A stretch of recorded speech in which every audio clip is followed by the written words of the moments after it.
il est évident que la priorité qui était dans l'agenda et qui va rester, c'est le renforcement de l'Union européenne. Et le rôle, bien sûr, de Macron comme président de l'Union européenne, du Conseil de l'Europe plus précisément, jusqu'au 1er juillet 2022, donne la tonalité. Je pense que même s'il n'y aura pas de nouvelle présidence française, forcément, pendant les 5 ans qui viennent, la tonalité, la présence de la France au sein de l'Union européenne et les idées françaises en termes de politique internationale pour l'Europe vont rester des priorités. Et dans ces idées, il y a naturellement la politique de défense intégrée. Il est évident que on fait le lien cette fois avec la crise internationale à laquelle nous faisons face.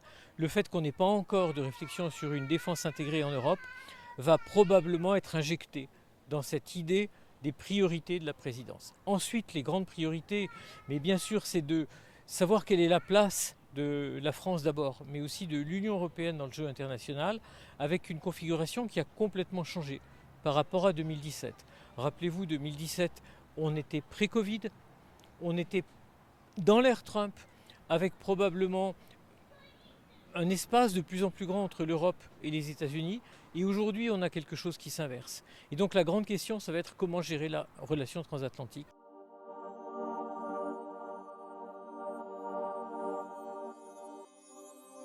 Si on revient au premier mandat, 2017, l'annonce d'une relation forte et stratégique avec la Chine, illustrée par 2 voyages, en 2018 et en 2019, et la promesse qu'il y aurait un voyage annuel de l'un des présidents qui se verrait donc chaque année, comme c'était le cas pour la chancelière Merkel. Bien sûr, le Covid a renversé tout ça, les agendas, donc il y a eu bien sûr beaucoup d'entretiens par vidéo, mais tout ça c'est aussi le signe d'un changement profond, non pas de la nature de la relation, mais des grandes orientations. On avait un axe stratégique avec une Chine qui souhaitait être de plus en plus proche de l'Europe, qui était en train de négocier le fameux accord avec l'Union européenne sur les investissements croisés, le CAI, dont les prémices ont été validées fin de mandat Merkel à la présidence du Conseil de l'Europe. Et malheureusement, en tout cas pour cet accord, le Parlement européen, quelques mois après, a mis en veilleuse cet accord. Donc on est dans une configuration très différente. Tout est à reconstruire.